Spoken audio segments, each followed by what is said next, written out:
Hello बच्चों, कैसे हो आप सभी। आशा करती हूँ कि आप अपनी ऑनलाइन क्लासेस को बहुत ही ज़्यादा एंजॉय कर रहे होंगे। ये वीडियो कक्षा 4 का लिए है हिंदी सब विषय हम पढ़ेंगे। आज का आपका चैप्टर पाठ का नाम है दो शुक शावक, मतलब दो तोते के बच्चे। ठीक है, ये चैप्टर है आपका, चैप्टर 2 है। और आप लोग सभी अपना चैप्टर 1 कंप्लीट कर चुके होंगे। चैप्टर 2 आज आप लोगों को पढ़ाया जाएगा। चैप्टर 2 में आप लोग क्या क्या पढ़ेंगे। एक कहानी है दो तोतों के बच्चे की, है ना। दो तोते के बच्चे हैं, उनकी कहानी है। इस चैप्टर को मैं आपको 2 पार्ट में बताऊंगी। आज आपको आधी कहानी बताई जाएगी और आधी कहानी आपको नेक्स्ट वीडियो में बताई जाएगी। दो शुक शावक, दो तोते के बच्चे। आपको तोते के बच्चे दिखाई दे रहे हैं, है ना। आपकी बुक में भी दिख रहे होंगे, ऐसे तोते के बच्चे हैं। तो एक वृक्ष पर तोते के 2 बच्चे रहते थे, है ना। एक पेड़ था, उस पर 2 तोते के बच्चे रहते थे। एक ही जैसे थे, हरे हरे पंख, लाल लाल चोंच, चिकनी और कोमल देह, है ना। हरे हरे उनकी पंख थे, लाल लाल चोंचें होती है ना तोतों की, कैसी चोंच होती है, लाल लाल। जब दोनों बोलते तब कंठ से एक जैसा ही ध्वनि निकलती थी। दोनों एक जैसे ही बोलते थे।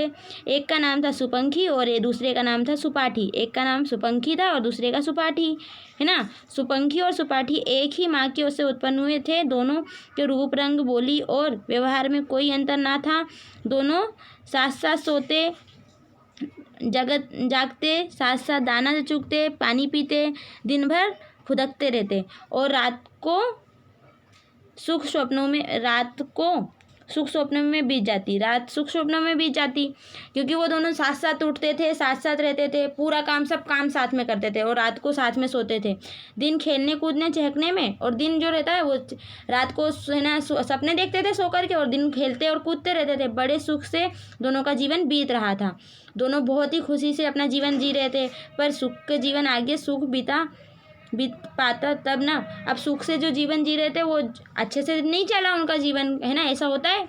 एक दिन आसमान में काले बादलों से घिर गया, घनघोर गर्जन हुआ, बिजली कड़की और बड़ी तेज आंधी आई गई। एक दिन क्या हुआ, बहुत तेज से काले काले बादल आ गए और आंधी तूफान आ गया। वन के सारे वृक्ष, झाड़ी, पशु पक्षी तहस नहस हो गए। वन में जो पूरा जो जहाँ पे रहते थे ना, पूरा उनका सब नाश हो गया। कुछ ज़मीन पर गिरकर नष्ट हो गए तो कुछ आंधी के साथ उड़कर वहाँ से चले गए। कुछ तो ज़मीन पर गिरकर मर गए, कुछ पक्षी, और कुछ तो आंधी के साथ, है ना, उड़ गए। अब ऐसे ही सुपंखी और सुपाठी भला कैसे, जब वे बच पाते, वे तो अभी बच्चे ही थे। ऐसे में जब सब इतने बड़े बड़े जानवरों को इतना नुकसान हुआ तो वो तो बच्चे थे, वो कैसे बच पाते इससे। तो सुपंखी तो आंधी के साथ उड़कर चोरों की बस्ती में जा गिरा। सुपंखी जो था ना वो आंधी के साथ उड़ गया और कहाँ गिरा, ना चोरों की बस्ती में जा कर के गिर गया। और जो सुपाठी था वो पर्वत से टकराकर बेसुध हो गया, जहाँ से लुढ़क कर वह ऋषियों के एक आश्रम में जा गिरा। अब वो पहाड़ी से टकरा करके कहाँ गिरा, ऋषियों के आश्रम में गिर गया। इस प्रकार दोनों बच्चे एक दूसरे से अलग हो गए।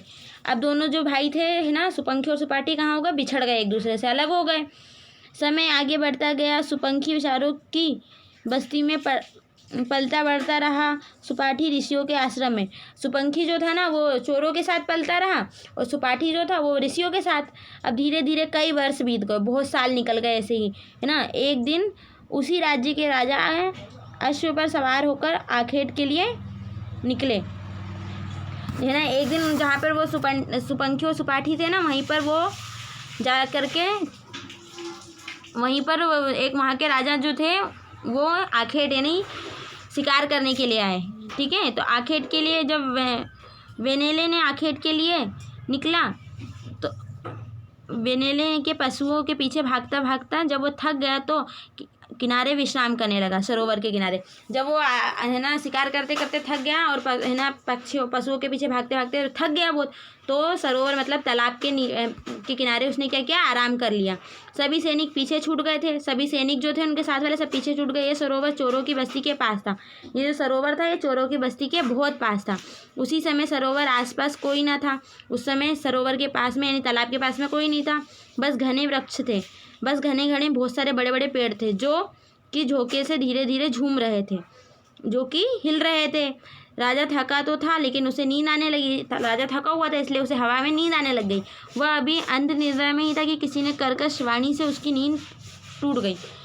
अभी वो नींद में ही था, थोड़ी सी उसको नींद झपकी आई थी समझ लो, और उसकी ना बहुत ही कड़वी आवाज़ सुन करके, कुछ ऐसे शब्द सुन करके उसकी राजा ने इधर उधर देखा, कोई ना था। उसने जब इधर उधर देखा तो उसको कोई नहीं दिखा। तभी कर्कश वाणी फिर सुनाई दी। फिर से उसको वही आवाज़ सुनाई दी, पकड़ो पकड़ो, यह व्यक्ति जो सोया है राजा है। मतलब वो कह रहा है जो है ना, कि ऐसी आवाज़ सुनाई दी कि पकड़ो पकड़ो, ये जो व्यक्ति सो रहा है ये राजा है। इसके गले में मोतियों की माला है, अनेक आभूषण अलंकार है इसके पास, लूट लो, सब कुछ लूट लो, इसे मारकर झाड़ी में डाल दो। अब वो आवाज़ ऐसी सुनाई दी, उसने क्या बोला कि आवाज़ जो थी वो क्या बोल रही थी कि ये जो है पकड़ो, ये राजा है, इसके पास बहुत सारा धन है, मोती की माला है, सुंदर सुंदर आभूषण है, इसे लूट लो और मारकर झाड़ी में डाल दो।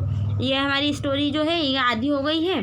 अब हम आधी स्टोरीज़ के आगे की कि उन दोनों जो दोनों भाई थे उनका क्या हुआ, ये है ना हम आगे की स्टोरी में पढ़ेंगे। और आखिरी में क्या होता है वो हम आखिरी में हमसे इस कहानी से हमें जो शिक्षा मिलेगी वो हम जानेंगे। ठीक है, तो stay safe, stay home, stay safe. Bye bye students, wait for next video. Thank you for this watching video.